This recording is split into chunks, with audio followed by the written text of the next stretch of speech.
Olá pessoal, bem-vindos de volta a mais um episódio do podcast Mães Conectadas. E hoje nós vamos tratar de um assunto super atual, muito importante, que é o desenvolvimento infantil. Os transtornos do desenvolvimento infantil, tratamento. E quem está conosco hoje é a neuropsicóloga Aretusa Coelho. Olá, Aretusa! Oi, Rê, tudo bem? Agradeço de coração o convite, ainda mais sobre esse tema, né, que é tão importante para nós. Sim, com certeza. Are, eu que agradeço muito por você ter aceitado o convite, vir partilhar um pouco do seu conhecimento conosco e de tantas mãezinhas que estão aí buscando informações, buscando como deve agir com um filho, está desconfiada de um atraso, o que deve fazer, onde buscar. Então, eu acredito que são informações básicas, né, Aretusa, que é o pontapé inicial para todo e qualquer tratamento, né? Sim. Tá. Vamos começar do início então, Are. Are, porque a Aretusa é minha amiga, né, gente? A gente tava falando aqui, Rê, eu não vou conseguir te chamar de Renata. Eu falei, chama de Rê, eu chamo de Are, e assim nós vamos indo. Are, vamos começar do início, vamos dizer assim. Qual que é a diferença de psicóloga para neuropsicóloga? Há uma diferença na questão de avaliação, tratamento? Qual que é a diferença dos dois? Sim, existe uma diferença, né? O neuropsicólogo ele tem uma base de graduação de psicologia, né? E dentro de cada complexidade há um trabalho diferente também. Então, assim, eu sou psicóloga e neuropsicóloga, né? Fiz minha formação, depois a especialização. O psicólogo, ele trata das condutas comportamentais, emocionais, né? Ansiedade, depressão, mas também auxilia nos tratamentos, onde o neuropsicólogo faz a avaliação, auxilia no diagnóstico, faz o diagnóstico diferencial em muitas situações, né? Auxiliando os médicos aí, né? Tentando chegar em alguma hipótese mais certeira, e também trabalha com reabilitação. Então, assim, hoje o meu trabalho, eu trabalho mais especificamente como neuropsicóloga, eu trabalho com avaliação neuropsicológica, que é uma avaliação das funções cognitivas, dos domínios cognitivos e dos marcos de desenvolvimento também. Eu não faço só de criança, né? Eu trabalho com todas as idades para avaliação, mas mais especificamente crianças é o chamariz, né? É o que tem mais, né? Demanda. E fazendo o diagnóstico existe também a reabilitação, né? No caso de crianças, a gente trabalha também com reabilitação dentro da clínica onde eu trabalho, né? A Clínica Elo. E também há neuropsicólogos especializados em adultos, idosos, no caso de Alzheimer, Parkinson, enfim, né? Demências e assim por diante. Então essa parte de adultos eu não tinha conhecimento. Sim. Então o neuropsicólogo ele também trabalha na avaliação, vamos dizer assim, de um adulto. Sim, que venha a ter uma doença degenerativa, assim, alguma coisa do tipo. Sim. Olha, interessante. E na reabilitação também, né? E na reabilitação também. Trabalhando com exercícios, atividades para melhorar, né? Estimular. Sim. Are, você falou dos marcos de desenvolvimento, né? Nós sabemos que toda criança, todo ser humano, né, tem os marcos de desenvolvimento. Lá pelo segundo mês começa a tentar erguer a cabecinha, em X idade começa a gatinhar ou sentar, enfim. Aquela mãe que está com uma certa desconfiança em casa, o que você falaria para essa mãe, para ela ter atenção, assim, quando ela deve ligar a chave de alerta, né? Com essa criança, por exemplo. Quando a gente fala nos transtornos de neurodesenvolvimento, os primeiros anos de vida ali são cruciais, né? Então é onde a criança vai demonstrar os aprendizados dela de uma forma mais intensiva, como a questão motora, do andar, do engatinhar, do sentar, correr, pular, enfim, né? E também da parte cognitiva, que envolve a parte da comunicação, da linguagem. Então, assim, existe sim aquela frase que toda criança tem seu tempo, mas existem marcos que nos dão um parâmetro para saber se está muito acima, muito abaixo, né? Então, por exemplo, os primeiros, os balbucios, vamos dizer ali, entre 6 meses, 9 meses, com 1 ano já tem que estar falando alguma palavrinha, até 1 ano e meio, uma base de 50 palavras. Formando uma frase, talvez? Algo do 2 tipo? 2 anos, com certeza, formando uma frase aí, já trocando, né, um diálogo. Tá? Mas, assim, com esse negócio de pandemia, teve até uma reviravolta aí de mudar esses marcos, né? Sim. Principalmente da parte da linguagem. Dos bebês da pandemia, né? Mas ainda o Matheus é um, inclusive. Mas, a minha também né? Mas não é ninguém bateu martelo em relação a isso ainda. Manteve-se os marcos os marcos, mas existe essa discussão, né? Existe essa discussão. Então, assim, um dos primeiros questões que chama atenção, a troca, a interação, se existe troca, existe interação. Com 6 meses, a criança está fazendo trocas com os pais, com irmãos, com as outras pessoas, né? Se isso não acontece, é um sinal de alerta. A questão da fala é um sinal de alerta. A questão motora também, 6 meses, 6, 7 meses, 8 no máximo, sentando já. Tem crianças que não engatinham, tudo bem. Já vão né? andando. Já vão andando. E, Ari, assim, ó, as crianças, isso nós estamos falando de uma gravidez, vamos supor, uma gestação saudável, uma criança que nasceu ali no parto tranquilo. E para as crianças, por exemplo, que nascem e tem, por exemplo, fazem uma hipóxia ou, né, falta de oxigenação, vão para UTI ou qualquer outro motivo, elas precisam ficar na incubadora, enfim, a gente sabe como é que é um ambiente de UTI, né? Às vezes nem o contato com a mãe tem. Sim.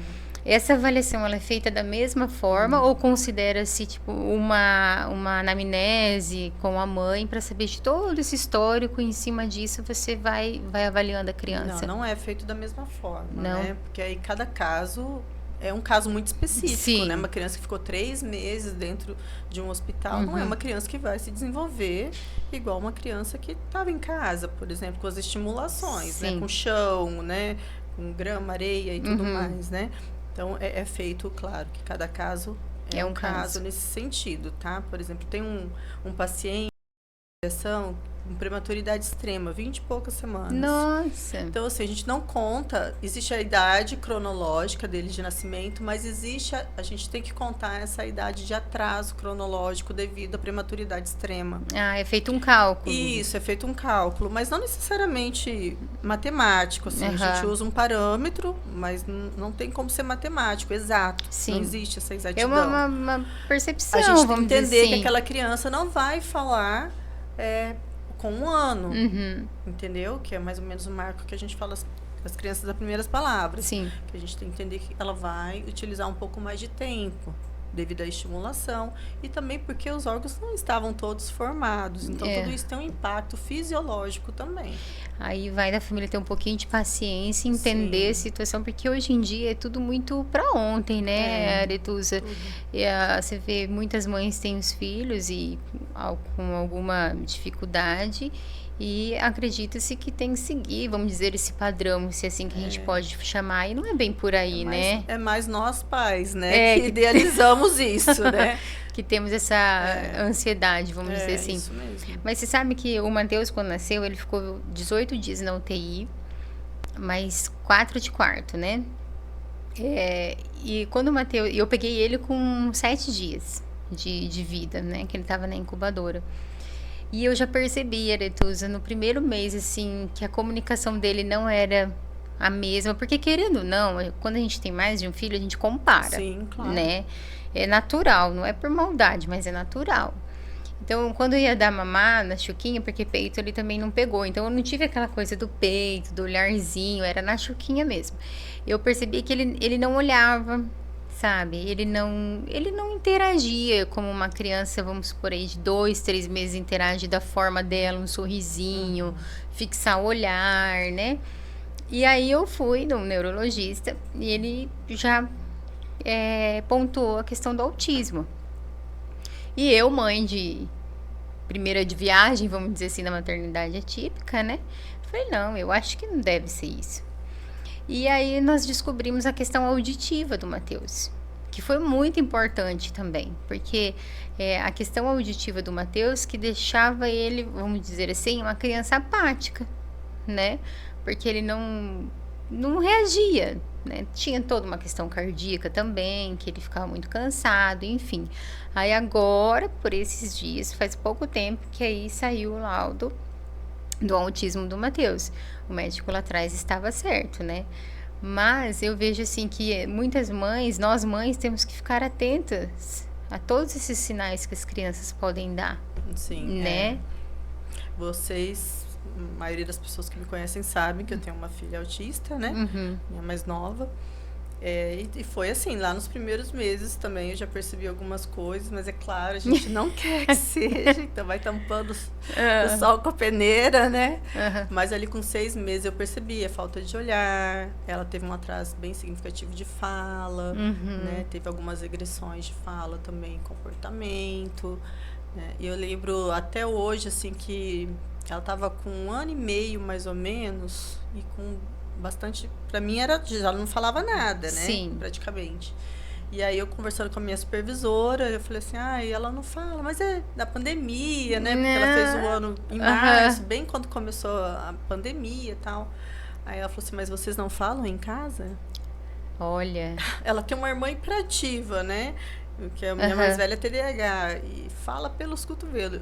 Como que essa menina não tem estimulação de fala? Ela tem alguma coisa aí. Falei, opa. Aí você começou a olhar. Aí começou a cair minha ficha que realmente a gente poderia estar tendo alguns atrasos muito significativos com a Lorena e que precisava ter um diagnóstico, né? E como foi para você, Ere, como mãe? Vamos deixar a psicóloga de lado agora um pouquinho. Como foi para você, como mãe, ter esse diagnóstico? Eu acho muito importante trazer essa situação. Você que é mãe, tá super atenta às questões dos transtornos, né? E de repente ter na mão um diagnóstico da sua filha. Então, eu falo que sabendo todo o caminho. Eu falo que Deus me presenteou, né? Porque as pessoas, quando eu falo que eu tenho uma filha autista, todo mundo fala assim, é por isso que você, né, trabalha com isso. Não, falo, bem. Não, gente, eu já trabalhava com isso. E depois veio a Lorena. Dá um susto, um baita susto na gente, assim. E esses dias eu até fiz um meme lá, né? O médico falou que minha filha é autista. E eu vendo a minha filha sendo igual a mim. Então, assim, eu me vejo muita coisa na Lorena. É a Mini Aretusa. É a Mini. E pior que é mesmo, até fisicamente. Porque vocês são muito parecidas. Mas a Laurinha também é sua cara, né? Agora que ela tá mais parecida com o seu esposo. Pai, né? Mas, assim, foi um baita susto. Principalmente a questão da fala, que ela não falava, e isso realmente começou a me incomodar bastante. De comportamento, até que ela era mais tranquila, ela tem umas rigidez, mas acho que ela, com 9 meses, eu coloquei uma AT em casa todos os dias. Então, de comportamento, ela desenvolveu muito rápido. AT, só para o pessoal se atentar, atendente terapêutica. Atendente terapêutica. Para fazer a aba em casa. Então, ela fazia aba domiciliar 1 hora por dia, de segunda a sexta. Essa atendente domiciliar é uma psicóloga. Uma psicóloga. Tá, que trabalha com o método ABA. Isso. Tá. Né?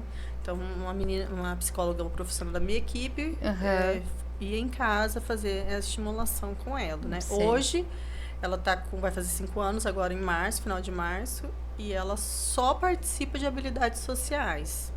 Que é uma coisa que a gente vai falar mais pra frente, Sim. né? Então, assim, de grupos de habilidades sociais, é a única coisa que ela participa, né? Mas a fala me incomodou bastante. Foi o que te chamou até. Foi o principal sinal de alerta, vamos dizer assim, pra Aretusa mãe. Foi a fala, a ponta do pé e a seletividade alimentar, as questões mais sensoriais. Sim, aí, né? Andar na pontinha do pé. Ela anda até hoje, né? Até hoje a seletividade alimentar dela também é bem importante. Assim. No geral, então, Aretusa, para as mães que estão nos ouvindo, seria mais essa questão comportamental logo de início. Sim, né? essa Porque até mesmo de interação, né? No caso, A gente, quando fala em autismo, as pessoas acham na questão da falta de interação. Não é a falta de interação, é a dificuldade de medir esse filtro. Por exemplo, a minha Lorena vai com todo mundo, né? Qualquer um leva ela embora, eu falo. Leva mesmo. Porque ela vai, ela conversa com todo mundo, então ela não tem esse filtro pro mais, né?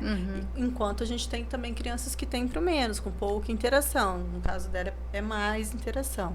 Então, assim, ela observar as interações, sustentação de olhar, movimentos repetitivos, que é muito importante também. Os movimentos repetitivos seriam as estereotipias. Estereotipias, mas também, por exemplo, aquelas crianças que empilham, enfileiram, ficam se movimentando em roda, em círculo, gosta muito de objetos, se fixam em objetos em vez dos brinquedos, brinca de maneira disfuncional. Aretusa, você falando agora, me veio à cabeça, esses dias eu vi um texto no Instagram, onde a mãe falava sobre estereotipias. E ela achava que as estereotipias eram somente coisas que o filho dela, era um menino de 5 anos, que fazia com ele mesmo. Por exemplo, o movimento de pêndulo, o Matheus, por exemplo, faz aquelas batidinhas, seria como se fosse não uma agressividade, mas com o corpinho dele mesmo, sabe? Balançar os pés. Então, não é só isso. Tem outros detalhes que... Tem, por exemplo, outras ações. Rodando a rodinha do carrinho ali. É uma forma de autorregulação, entendeu? Essa autorregulação seria o quê, Eri? Quando eles... O cérebro do autista, ele funciona diferente de um cérebro típico, vamos dizer. Né? Então, assim, os lobos se comunicam de maneira diferente. Então, às vezes um barulho mais elevado, que para eles incomoda, uma iluminação né, mais forte, o toque às vezes incomoda. Tem crianças que não têm gatilho para ter estereotipia, né? Que são os casos um pouco mais graves, de suporte mais elevado, né? Mas é para ele se regular, como se... para ele respirar. Entendi. Nós paramos e respiramos. Eles precisam da estereotipia para tentar se regular. Isso, para se regular. Interessante. E também tem a questão do hiperfoco. Ele é uma estereotipia também? Ou não? O hiperfoco, ele está dentro das características de critério diagnóstico, né? Mas não necessariamente uma estereotipia. É que vai depender muito de cada caso aí, né? E essas estereotipias, elas podem mudar com o tempo? Pode. Conforme... E hiperfoco também. Hiperfoco também. O Matheus, ele tá com uma estereotipia nova. Que ele tinha da mãozinha, né? Ele tinha da mãozinha, ele ficava assim. Aí todo mundo passava e falava, ai, que bonitinho, ele faz carinho nele mesmo. Assim, né? É igual a mim. Ai, bailarina, andando na ponta do pé.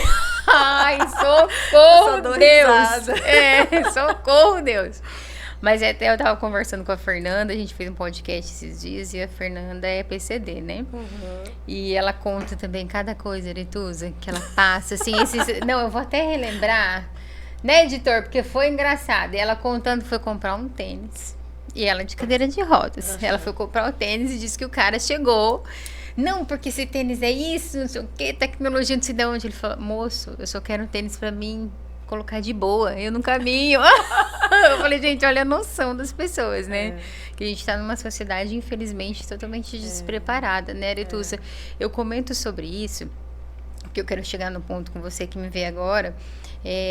Igual nós tivemos um caso que foi, assim, de nacional, né? Passou na TV aberta e tudo, daquela menininha que ela teve uma crise numa loja, e ninguém sabia o que fazer com ela ali, né? E muitas mães passam por isso hoje, porque infelizmente muitas mães não têm um acompanhamento, né, psicológico, não tem condições. A criança está sendo assistida, mas e a mãe? Lá na clínica a gente fez um grupo de mães aos sábados, né? Mães, pais, para a família, né? De apoio. E foi muito legal, foi até com colaboração das estagiárias de psicologia da Unigran, Nossa, que legal. Muito legal, muito Tem legal. que fazer mais vezes. Coloca eu lá, poxa vida. Continuar esse ano. A gente abriu as portas lá da clínica, né? né, a Unigran se interessa em continuar Isso com é o muito grupo. bacana. Foi muito legal. As trocas, nossa, fantásticas. É. Foi É fantástico. porque eu falo que depois que você se torna mãe atípica, muitas das suas amigas, ou que você conversa mais diariamente, são as mães que estão ali na clínica, É, né? o seu convívio ali, É né? o convívio, é quem te entende, quem vai te escutar e não vai te Você vai ficar uma julgar. hora esperando você junto com a terapia, né? Exatamente, exatamente. E a gente acaba até rindo, né? Às vezes da situação, porque não tem o que fazer.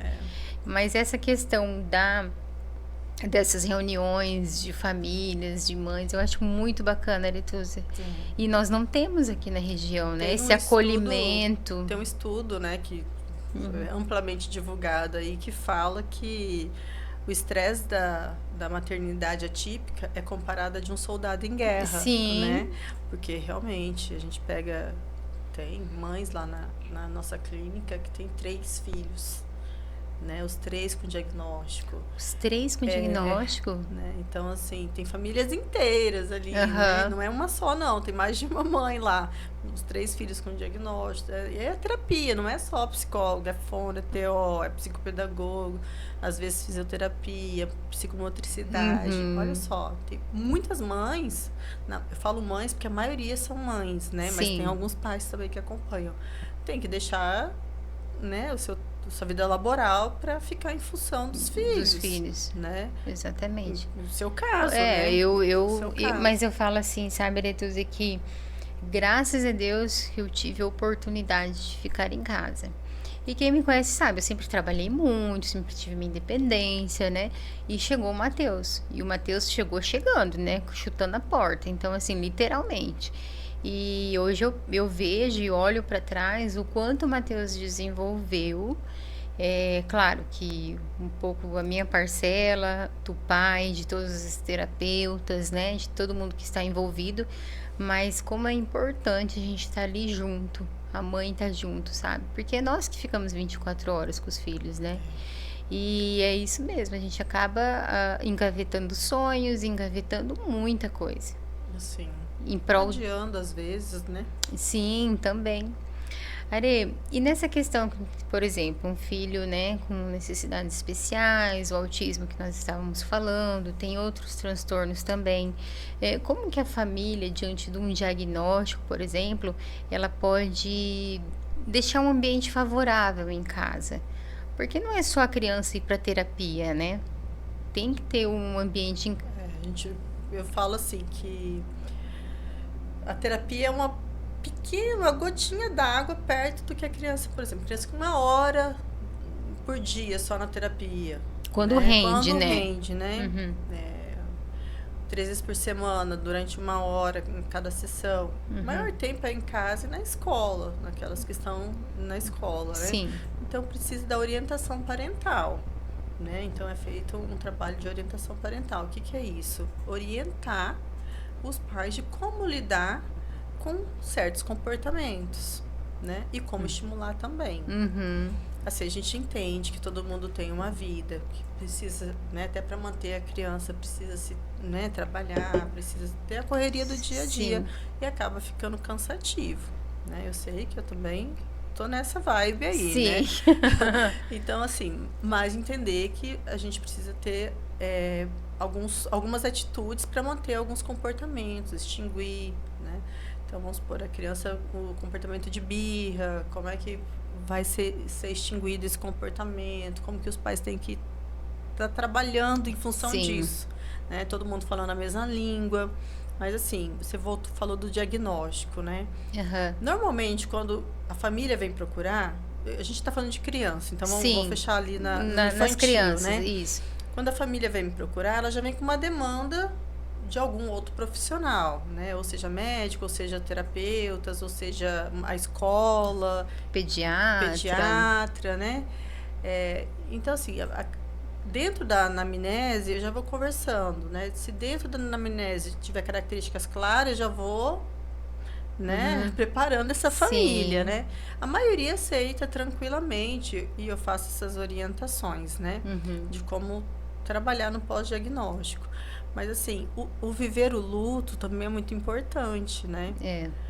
Porque é um luto de uma idealização, né? Filha, a gente idealiza, né? Você constrói aquele castelinho na gestação claro. e de repente você vê desmoronando, né? Não que isso seja o fim do mundo, não é isso, mas é uma realidade você diferente. demora um tempo para juntar os seus caquinhos, né? Claro, bicho. Então, assim, o terapeuta tem que ter essa sensibilidade para saber respeitar esse tempo. E eu falo assim, que os pais que têm filhos atípicos precisam de apoio emocional. Então, a terapia é fundamental. Fundamental. Porque senão não aguenta. Eu não faço terapia. Você sabe, você é minha amiga, você sabe. A gente já conversou sobre isso. Mas, assim, a minha válvula de escape é o esporte. Cada um vai encontrar o seu meio, né? Cada um vai encontrar o seu meio. Mas eu falo que se... talvez tivesse um acompanhamento psicológico em determinados momentos que foram mais intensos, assim, seria diferente, sabe? Mas, graças a Deus, a gente tá na luta, né? É que existem famílias e famílias, né? Então, tem família que as mães têm apoio dos pais, os pais também têm apoio das mães, tem família que isso não acontece. Não acontece. Você vê muitas mães solo depois do diagnóstico, né? Isso é uma realidade. É uma né? realidade. É uma realidade. E assim, a gente está falando aqui de famílias que têm condições de pagar um plano de saúde. E aí, para quem vai para o SUS, para quem vai para o serviço público, para o desserviço público, né? É outra realidade. É outra realidade. Outra realidade. Até esses dias, nós estávamos em 3 mães conversando na clínica, né? Na recepção. E aí a gente... Porque assim, mãe, já macaca velha, já conhece a mãe nova que tá chegando. Você entendeu? A gente já conhece só pelo jeito que ela chega na clínica. Acanhada, daquele jeito, sem saber muito como agir. Aí nós estávamos conversando, aí sentou uma mãezinha do meu lado e eu sabia que ela estava recém-diagnóstico, porque ela tinha comentado comigo, né? E aí ela virou pra mim, assim, toda conversando, faceira, e ela se via que ela tava, assim, se reerguendo, né? Aí ela virou pra mim, e perguntou assim, demora muito pra aceitar? Aí eu falei, você quer que eu fale a verdade mesmo? Não aceitei até hoje, né? Não, é porque assim, é muito importante a gente falar sobre isso, porque é igual você falou, a gente constrói, né, um castelo, a gente pensa numa maternidade, e quando vem o diagnóstico, não é de um dia para o outro que você aceita. Né? Não é do dia para o outro. Eu acredito que para você também, mesmo você estando na área, né, Aretusa? Aí eu fiquei olhando para ela e falei, cara, será que eu falo a verdade? Porque assim, é um dia após o outro. Eu falo que a maternidade é típica, é uma montanha-russa de sentimentos. Tem dias que você tá super bem, tem dias que você tá perguntando, mas por que com meu filho? Por que isso? Por mas que até aquilo? hoje eu olho assim, às vezes, que a Lorena tem um alto funcionamento intelectual, né? Aí eu olho para ela e falo, mas será? Que ela tem isso mesmo? Né? Mas aí depois lá vem todas as características de novo, né? Porque ela é bem estimulada, né? Sim. Então, ela foi muito bem estimulada até os 4 anos ali. Então, ela tem poucas características. Mas e a importância de observar essas questões logo no início, né, Letus? Isso eu acho que é primordial, porque conforme vai passando o tempo, eu falo isso porque eu sinto muito isso no Matheus, na questão motora dele. Por quê? O Matheus, ele só pôde começar a fazer terapias com 1 ano e 3 meses, né? Já é um tempinho. Mas por quê? Porque o Matheus fez a cirurgia cardíaca com 9 meses. Então, pós-cirurgia cardíaca, ele tinha que ter ali 90, 120 dias para colar o ossinho, apesar que criança é muito rápido, mas ainda assim estourou um ponto do peito dele. Então, assim, foi com 1 ano e 3 meses, então já foi um pouquinho mais tardio. Então, teve alguns marcos ali, alguns pontos que não que se perderam, mas que dificultou o desenvolvimento dele. Isso a gente está falando na questão motora, né? Existe a neuroplasticidade, né? Sim. Então, a neuroplasticidade é a capacidade do nosso cérebro de desenvolver habilidades que talvez não funcione legal numa área do cérebro e a gente estimula para funcionar de outra forma. né? Então a gente fala que a neuroplasticidade, o bom dela é até os 5 anos de idade. Não que ela não exista, ela existe até o final da nossa vida. Mas né? o ápice ali. O ápice ali, por isso que fala, a criança é esponjinha, né? Porque tudo. Aí o que uma criança de 5 anos aprende meia hora, um adolescente leva quase 30 dias. Sim. Então, assim, pra gente ver a diferença, né? Uhum. De habilidade de aprendizado. Então, quanto antes a estimulação começar, melhor. Então, não necessariamente, porque às vezes é um diagnóstico difícil para fazer muito cedo, né? Se a criança não tem características muito fortes, é difícil o diagnóstico. Mas se você vê que já tem um atraso, estimula. Já busca. Busca estimular de qualquer forma, independente de diagnóstico. E nesse ponto que eu queria até perguntar para você, porque hoje a informação, ela tá na nossa frente o tempo inteiro. Celular, é TV, você pode buscar que está na sua mão. Então, muitas famílias, até mães que eu conheço, assim, começou a perceber o atraso e vai buscar na literatura. Tá ok. Mas para você, às vezes, conseguir uma consulta, demora, né? É a realidade, demora. Areia, como que essa família, por exemplo, ela pode começar uma certa estimulação em casa precoce? Um bebê ali de 6 meses, vamos supor, porque tem a questão do pescocinho, como a gente já falou, com brinquedinho, a questão auditiva, sensorial, o que ela pode estar fazendo, talvez. É claro que é muito amplo, eu sei. Eu ia falar para você, porque é muito amplo. Porque depende muito do que tem de atraso, né? Se às vezes é um atraso na comunicação, vamos supor. Comunicação, aí porque motor não a gente sou fono, sabe. né? Mas o ideal seria uma fono tá orientando, Sim. né? Para estar estimulando essa fala de uma maneira mais adequada, né? Então, assim, o atraso na fala, ele é uma característica muito forte no autismo. Nem todo autista tem atraso de fala, Sim. Mas uma grande parcela tem e é uma característica muito forte, demanda muita atenção. Né? Então, assim, é sempre falar olhando para a criança, tem a técnica dos dedinhos, né? Então, assim, como você falou, YouTube, internet, tá TV, tudo na mão, né? Tudo na mão. Então, assim, existem alguns videozinhos bem simples que... como que é o nome no mundo de Alice, né? Que ensina lá as técnicas do dedinho, tem a boquinha que fala. Então, sempre mostrando, falando, estimulando, porque às vezes a criança quer água, aí aponta. Aí os pais, antes da criança apontar, já tá com a água na mão. Quer o que mesmo?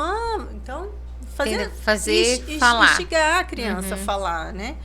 Claro que se a criança não falar, você não vai deixar de dar, óbvio, tem que né? falar, mas a gente tem que incitar a fala da criança, estimular, né? Estimular, porque se ela, antes dela pensar, isso acontece muito, antes da criança pensar, já está com tudo na mão, para que ela vai fazer? Ela vai falar, né? É claro.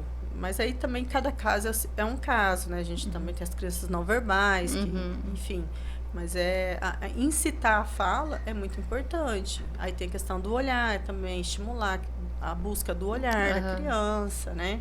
Até, por exemplo, engatinhar, vamos supor, deixar um brinquedinho mais longe, alguma coisa. Coisas simples, assim, né? Nossa, na internet tem muita coisa. Tanta coisa para colar bolinhas com fita adesiva na parede para a criança tirar, para desenvolver a questão motora, da pega. Tem tanta coisa legal, tanta coisa. Então, assim, às vezes a gente não tem tempo hábil para isso, mas uma coisinha ou outra que a gente faz já faz diferença. Faz. Eu falo assim que quando eu comecei a perceber essas questões do Matheus, igual você falou, às vezes a gente não tem muito tempo, mas assim, no banho dá para colocar um brinquedinho, né? Na hora de comer. Então, assim, tem várias formas, né, que você pode fazer em casa de forma simples, com o que você tem em casa, sem muita coisa mirabolante, mas que você já pode ir observando que tem algo ali que precisa de um olhar mais clínico, vamos dizer, né? Sim. Areia, vamos partir para as avaliações, né? A família chega até você, fala o que está acontecendo, tal, e aí você começa a avaliação diretamente com a família, um primeiro momento, e depois com a criança. O neuropsicólogo é essa, vamos dizer assim, assim que faz, nessa sequência. É feita uma entrevista, né, com a família, com os responsáveis pela criança. Dentro dessa entrevista vem as hipóteses diagnósticas, né, a ser descartada, confirmada. Aí é feito, tem um processo, né? Que é um protocolo básico, né? Vamos supor que é para autismo, tá? Aí cada suspeita tem uma demanda diferente, Sim. um protocolo diferente. Então, para autismo, se tiver acima de 2 anos e meio, é feito o teste de QI, de coeficiente intelectual, já a gente já consegue fazer. 2 anos e meio? 2 anos e meio, a gente já consegue fazer, né?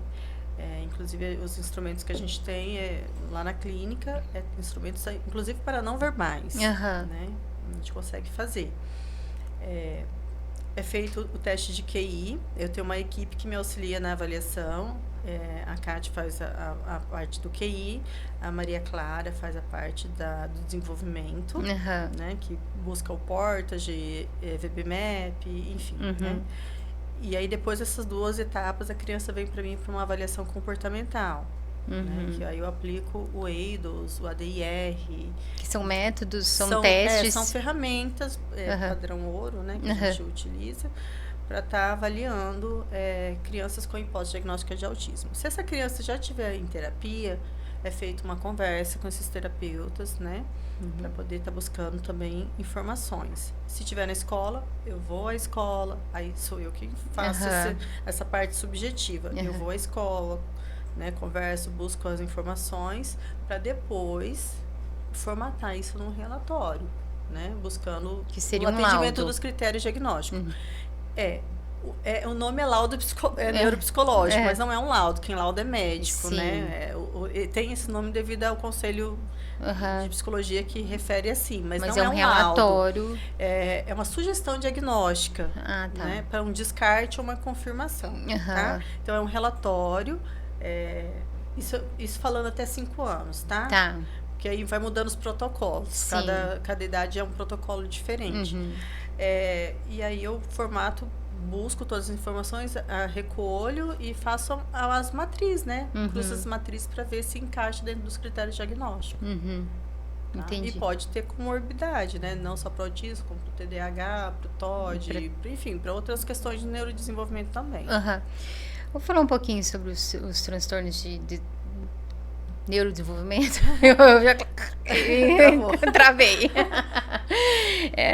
O autismo a gente escuta diariamente, né? Você liga uma rádio, eles estão falando algum programa, TV, Instagram, tudo. Eu acredito que é o mais falado hoje, né, Aretusa? E a questão do TDAH, né? Vamos falar um pouquinho sobre ele, assim, pode ser brevemente o que seria, qual é a principal característica, para quem estiver nos escutando, assim, já ter uma noção, né, de saber diferenciar um autismo, um TDAH, do TOD. É claro que tem questões aí, linhas muito específicas, né, que precisa de uma avaliação. Mas, assim, brevemente, para quem está nos escutando, como que ela poderia diferenciar, vamos supor, se é possível? Então, o autismo, ele traz um pacotinho, né? 80% dos casos de autismo, ele tem comorbidades, né? Ou seja, pro TOD, ou seja, pro TDAH, né? O TOD é o transtorno opositor desafiador, né? O TDAH é o déficit de atenção e hiperatividade simples ou combinado, né, entre eles, né? Vou falar um pouquinho do TDAH. Tá? TDAH é o déficit de atenção e hiperatividade. A nomenclatura é essa atualmente, tá? E aí, a gente tem 3 subtipos. O desatento, que é só desatenção. O hiperativo, que é só hiperatividade. E o combinado, que é desatenção com a hiperatividade. Tá? O déficit de atenção, a gente consegue fazer o diagnóstico a partir de 5 anos de idade, né? O ideal, eu falo que dentro da minha experiência clínica, é a partir dos 6. 6 anos? Porque aí tá na escola, já tá na pré-alfabetização, aí você consegue ter uma visão mais pedagógica. E tá ali socializando, vamos dizer, socializando ou não, né? Porque assim, ó, a partir dos 6 anos, a gente começa no 5, começa a pré-alfabetização, mas com 6 ele tá na primeira série, né? Dentro de um parâmetro normal aí, vamos dizer, né? Uma criança que entra dentro da idade esperada. E aí você consegue observar as fugas, porque começa a demanda ficar maior, né? Mais complexa. Então, a partir dos 6 anos. Mas, assim, com 5 a gente já consegue fazer o diagnóstico. Consegue já dar uma... Isso. Aí tem os sintominhas clássicos, dispersão, esquecer das coisas no dia a dia, perder material, cachorro latiu, passarinho piou, a criança já está buscando lá, né, outra coisa, faz as fugas para não fazer as tarefas, né? É claro que a gente está falando aqui de sintomas que é para toda criança. Sim. Né? Um exemplo de fuga, um mais clássico, assim. Quero beber água, quero ir no banheiro. Mãe, você viu aquela... Tá lá muda fazendo totalmente. Muda o foco, né? Você começa a ler uma história pra criança, aí a criança mete uma conversa no meio que não tem nada a ver. A mãe deve ficar bem faceira, as né? As conversas aleatórias, assim, sabe? Isso é mais o tipo desatento. Tá? E aí a gente tem o tipo hiperativo, que é realmente uma incitação. O próprio nome já diz. Isso. Né? Não consegue ficar paradinho ali, prestar atenção, ter um foco. Não para quieto, sobe em tudo, mexe em tudo, não consegue ficar sentado, anda na sala de aula, se intromete na conversa dos outros, não espera a vez dele. Sintominhas mais clássicos, assim. É claro que tudo existe um nível. Se a gente for ver, toda criança tem um pouquinho disso. Mas aí, o que faz com que se transforme... o que excede, né? A normalidade. O que realmente é um transtorno. A persistência daquele sintoma e a gravidade.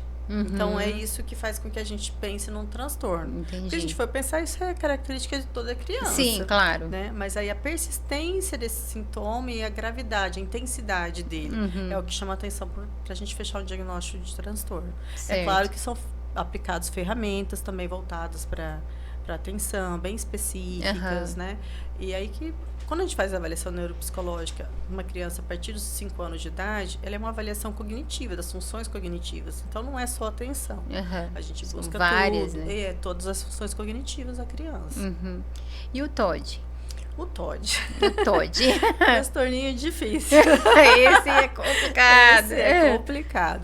Volto a repetir. O que diferencia é a intensidade e a persistência do sintoma. Porque toda criança faz birra, toda criança é intolerante à frustração, toda criança, né, incomoda o outro, né? Toda criança é coisa tem de criança, disso, né? Se descontrola. Mas aí o que realmente faz com que a gente pense no transtorno é a intensidade e a persistência. Ou seja, uma criança extremamente irritável o tempo todo. É uma criança, às vezes, vingativa, maldosa. E assim, não é só de vez em quando. É o tempo todo. Cotidianamente ela é dessa forma. Independente com quem, Erika? Independente com quem. Evita não, né? Não aceita regras, combate com adultos, argumenta, desafia o tempo todo, né? Eu falei a questão da frustração, irritabilidade, enfim, mas assim, não é de vez em quando. É sempre. Tá? É sempre. Todo dia tem um episódio. Entendi. Um ou mais, né? Mas deve ser bem complicado, assim. Olha, a gente fala assim que é um transtorno, um dos mais difíceis de acompanhar. Talvez mais que o autismo, dependendo da situação? Assim, eu falo assim, que até tem autistas nível 3, de suporte 3, que são bem mais tranquilos de trabalhar do que com o TOD. Nossa. Os pais, a família precisam estar muito preparados, né? É bem difícil, porque não entende, né? Então, assim, o que precisa para trabalhar com TOD? Ter regras, ter firmeza, né? Geralmente eles escolhem a maioria das vezes é a figura feminina que eles escolhem ali, né? Pra ou a mãe, ou uma avó, enfim, uma irmã, para afrontar e pegar, né? Como Cristo, vamos dizer assim, né? E aí precisa de firmeza, precisa de regras claras, precisa de acolhimento também. E a questão desses transtornos, você tem assim, é um índice, esse transtorno é um índice maior no menino, esse é maior na menina, ou não tem nada a ver isso? Ainda é maior nos meninos, mas para todos eles? TOD, TDAH e autismo? TDAH não. O TOD e o autismo ainda é maior nos meninos, mas isso tem mudado bastante. Porque, assim, as meninas é mais difícil de se diagnosticar, né? Se a gente tiver um suporte leve, né? Um suporte leve, um suporte nível 1, não se usa mais o leve. Sim. Né? Um suporte nível 1 é mais difícil diagnosticar, entendeu? Tanto é que eu tenho feito agora, começo do ano, acho que foi uns 2 ou 3 já diagnósticos de menina com 13, 14 anos. Então, que já viveu ali Nossa. assim, com irmãos, Aham. né, autistas e passou batido nos pais, né? Às Tem um vezes jeitinho mais quieto, menina mais quieta, foi perceber enfim, foi agora numa perceber. pré-adolescência. Depois que aí as coisas Mudam, né? mudam, né? As coisas mudam e aí que os pais se atentaram e tá fazendo uma avaliação realmente e fechou o diagnóstico. Entendi. Aretuza, aquela questão que o pessoal fala muito, não sei se é verdade ou não, a menina quando tem o autismo, geralmente ela não fala. Nível 2, 3, assim, ou não tem nada a ver isso. É muito relativo. Muito relativo, Muito né? relativo. Eu já peguei casos, assim, de nível 3, né, que falam. E nível 3 que não falam. Às vezes a comunicação ela não é funcional, mas fala. Mas fala. Depende muito do que é. Comunicar-se é uma arte, né? Aham. Então, não necessariamente existe uma comunicação, mas existe uma fala. Uma fala. É. Tem algum caso, assim, que te marcou? Que você pegou, Ai, assim? tem tantos. Ai, conta um pra nós, velho. Sem citar nomes, Tem óbvio. Tem tantos, né? Tem esse da prematuridade extrema, que é um caso que me chamou bastante atenção, né? Já tive casos de família, a família toda, Ter transtornos. ter o diagnóstico. Diferentes ou o mesmo? O mesmo. O mesmo? Então, teve um caso, eu avaliei primeiro a filha, aí depois eu avaliei um sobrinho dessa paciente, depois o filho dela e os pais dela. Foi em escala. Em escala. E não foi a única família, tá? Uhum. Tem outras famílias que fechou, inclusive pai e mãe. É porque parece que os autistas se buscam, né? Eles se buscam. Se buscam, assim, né? Então, teve uns 3 casos de família inteira, assim. Inteira mesmo. Aí manda todo mundo pra terapia. Todo mundo pra terapia, né? Porque adulto é a terapia, não tem muito o que se fazer, Não tem, né? Dependendo da sintomática, que geralmente tem quando é um suporte 1, que é mais difícil de diagnosticar na infância mesmo, Sim. né? Aí tem os transtornos associados, depressivos, ansiosos, boa parte dos casos, né? Sim. Aí medicação e terapia, não tem muito o que se fazer a não ser isso, né? E aceitação, né, Letuza? Eu queria chegar nesse ponto com você, porque, vamos dizer assim, entre aspas, é simples a gente comentar quando há uma aceitação da família, né? Que os pais saem dali, não, vamos buscar, vamos atrás, tal, vamos tentar fazer o melhor. E quando a família não aceita?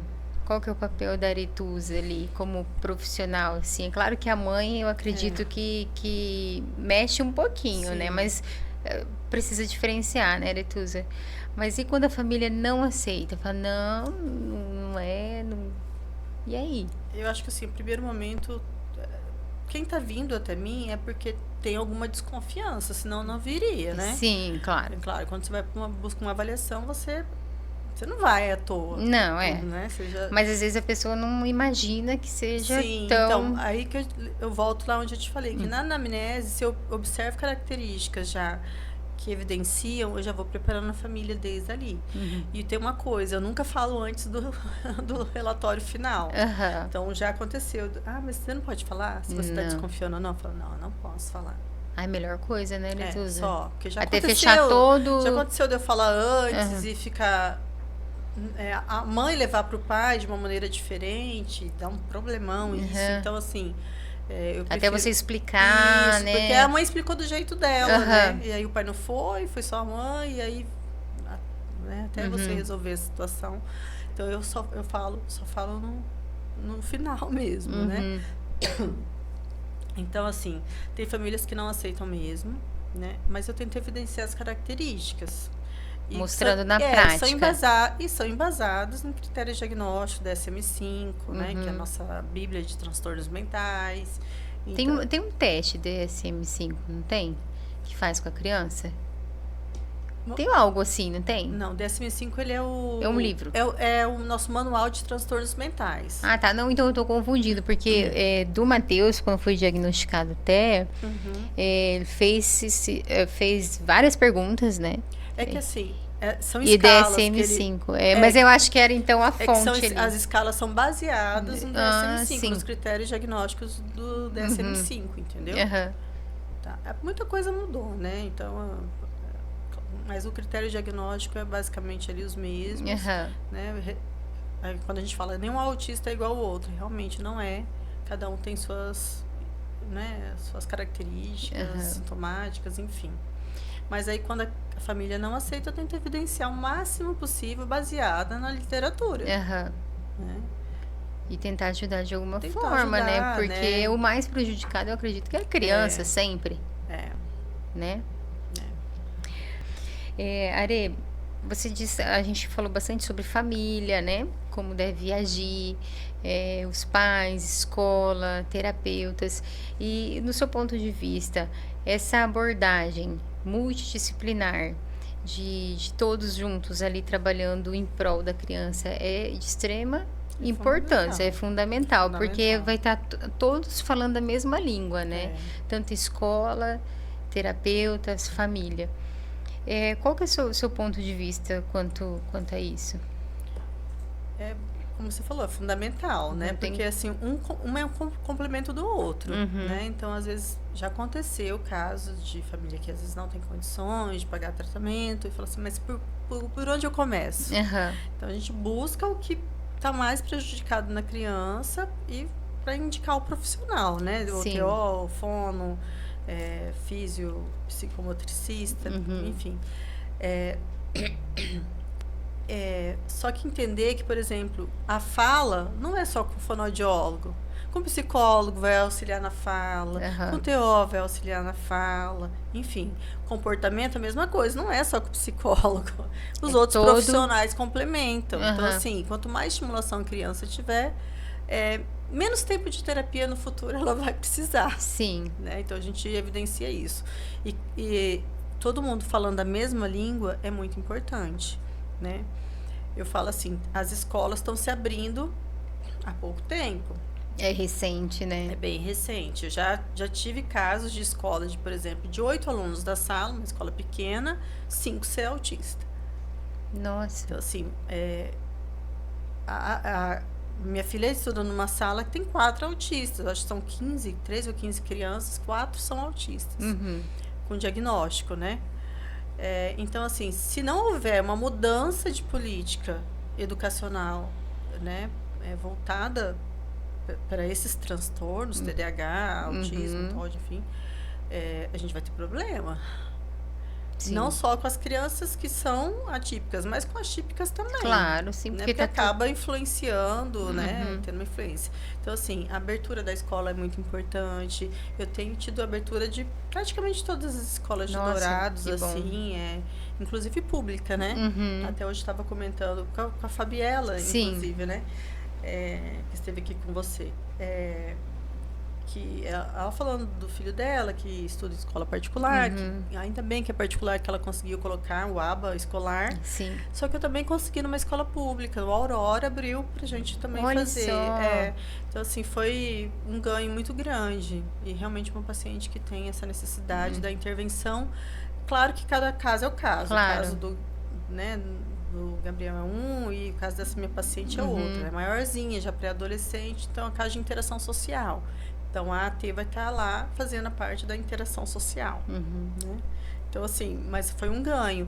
E, assim, hoje mesmo a gente está marcando reunião de equipe, né? De pacientes. Então, a gente forma os grupinhos lá no WhatsApp da vida lá e marca reunião online, presencial, que seja, para discutir os casos, né? E para todo mundo ir em prol com o mesmo objetivo, língua, né? O mesmo objetivo, isso mesmo. E na escola é importantíssimo, né? Porque professores, coordenação, tá todo mundo envolvido, quando né? Quando a gente monta esses grupos, normalmente não tem escola envolvida. É mais as terapeutas. Mas quando a gente busca a escola, a gente tem abertura. A maioria das escolas aqui em Dourados tem bastante abertura. Ari, nós estamos chegando ao fim do nosso podcast.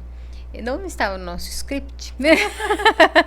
Mas você, como profissional há tanto tempo aí na estrada da psicologia, neuropsicóloga, qual mensagem que você deixaria para as famílias que que estão desconfiando, que estão com medo, que estão tentando tapar o sol com a peneira, sabe que tem bastante, né? Qual mensagem que você deixaria para essa família? Quando a gente busca um diagnóstico, ele é o norteador, ele dá um direcionamento. Então, assim, a gente consegue estimular a criança para que ela tenha. Eu acho que a função de todo pai na vida, todo mundo quer isso, é que o filho seja funcional, tenha autonomia, né? Que consiga se virar. Uma certa independência, né? Quando a gente não estiver mais aqui. É tudo que a gente quer, na verdade, né? No começo a gente quer que seja o presidente da ONU, né? A gente realiza isso, né? Mas com o passar do tempo a gente vai querendo o quê? Que ele seja feliz. E para ele ser feliz ele precisa de uma certa autonomia, de uma funcionalidade básica ali, né? Eu acompanho o Ricardo lá da mãe do Ricardo, né? E aí eu vejo bastante as manobras que ela faz ali, né? Para estar auxiliando o Ricardo lá com seus 30 e poucos anos ali, né? Então, assim, o que a gente quer é isso, que o filho pegue um ônibus, né? E para isso, o diagnóstico auxilia, né? Para a gente ter um direcionamento. Não necessariamente a gente precisa de um diagnóstico para começar a estimular o que a gente está observando que está atrasado. Sim. Né? Foi o que a gente comentou, às vezes demora uma consulta, né? Então... Mas se percebeu, estimula. Mal não vai fazer. Isso é verdade. Né? Mal não vai fazer. Se for ou não for, mal não vai fazer.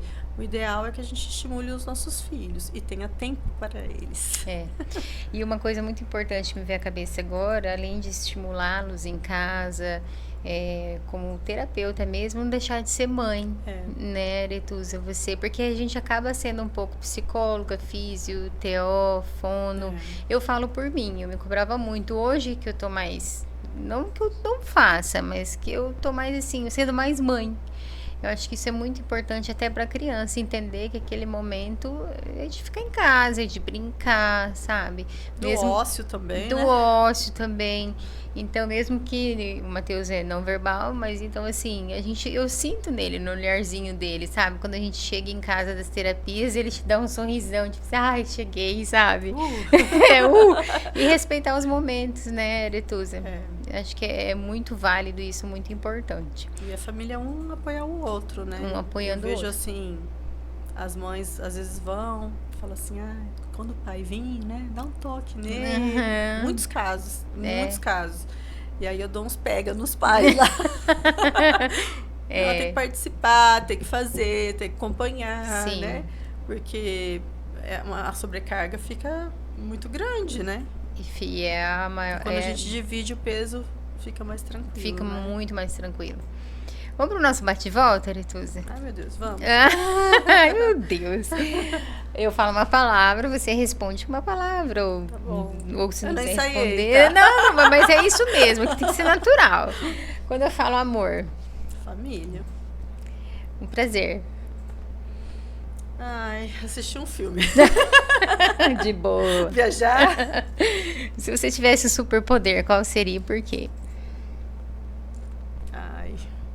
Curar as dores. Uma saudade.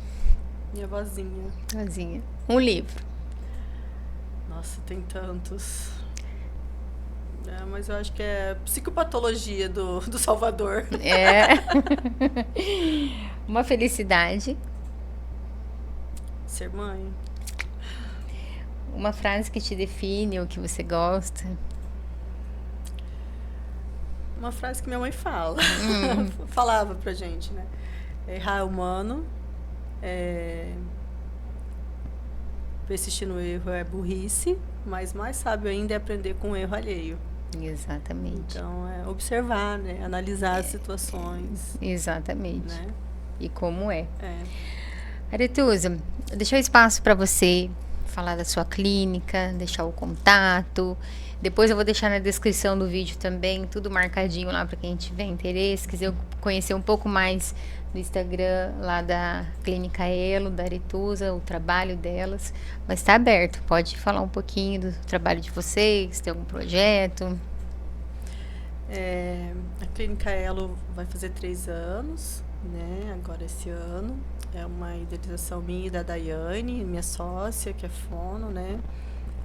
Nós começamos uma outra clínica e, devido à questão de espaço, a gente vê a necessidade de estar montando uma clínica à parte, né? A Clínica Elo, ela hoje atende fonoaudiologia, psicologia e psicopedagogia, né? A gente está com uma equipe ali de 13 profissionais entre essas áreas, né? Essas demandas. A gente está ali pertinho do Hospital Santa Rita, na Ciro Melo, 1492. Nosso contato é o 99888-3620. A gente trabalha basicamente com crianças com transtorno de neurodesenvolvimento, porém a avaliação neuropsicológica a gente faz desde 1 aninho até... Já fiz até de 97 anos. Olha, então começou a desconfiar, baixa lá na Aretusa. Né, Are? E tem uma equipe que me apoia, né? Somos em várias lá e é uma família mesmo, assim, né? Uma segunda casa. A gente fica mais tempo lá do que em casa, às vezes, né? E isso é muito real, assim, porque eu, como mãe, e eu frequento a clínica da Aretusa, o Matheus faz o ABA lá, e a gente acaba virando uma família mesmo. A gente acaba virando amiga das terapeutas, a gente já sabe quando a terapeuta não tá muito bem, quando ela tá super bem, e ao contrário também, né? Que eu sou assim, meio falante, meio tá. Renata, o que aconteceu? Você tá quieta? Isso é muito gostoso, porque a gente se sente acolhida, sabe, Aretusa? A gente tenta, querer a semana do cabelo maluco, né? Carnaval, né? Aí tá todo mundo, todas as terapeutas de cabelo maluco, as recepcionistas, né? Tão lindas, eu vi lá hoje. As crianças indo também, participando, eles adoram. Eu esqueci. Eu esqueci das datas. Gente, mas a hora que eu cheguei, eu juro, a hora que eu cheguei lá, eu falei, gente, tô esquecendo de alguma coisa. Aí eu vi as meninas todas, né? E é uma criatividade. Nossa, lindas. Aí a Maria Clara falou, ué, cadê o cabelo maluco? Eu falei, esqueci. E a gente esquece mesmo. Passou. Então, falei, deixa pra próxima. Eu quero falar, tem ali que me apoia na equipe também, tem a Carol, né? E a Yarima também, que são 2 psicólogas maravilhosas, assim, que estão dentro dessa parte de estimulação. Eu chamo elas pro podcast. Então, vamos fazer um treino de habilidades sociais. Vamos que elas trazer toda essa mulherada aqui, deixar o Rodrigo doido pra editar esse vídeo, porque olha, um monte de mulher falando aqui, vai ser bonito, hein, Rodrigo? E elas falam. Psicólogo, você imagina. Não, mas deixa eu contar agora, abrir um parênteses. Logo no meu segundo podcast, eu vou falar de novo, tá, Rodrigo? Meu segundo podcast que eu gravei aqui, o Rodrigo falou assim, nossa, Renata, se duvidar, só você fala, né? Falei, tá bom, né? Estamos aqui pra isso. Estamos aqui pra isso. Mas, Ere, muito obrigada por você ter aceitado o convite, por você ter tirado seu tempinho e vir aqui partilhar um pouco do seu conhecimento conosco, de grande valia. Isso vai ficar, assim, um conteúdo atemporal, né, no YouTube, no Instagram. Vou deixar na descrição do vídeo também o contato da Clínica da Aretusa, novamente, a Clínica Elo. E, assim, de coração, muito obrigado mesmo, Aretusa. Eu que agradeço. De coração, você, Rodrigo. Tá. E se você gostou deste podcast, se fez sentido para você, você já deixa aqui o seu like, se inscreva no canal e compartilhe esse podcast com outras mãezinhas, com outras famílias que estão precisando de informações assim, tá bom? Beijos, beijos, até o próximo vídeo. Tchau!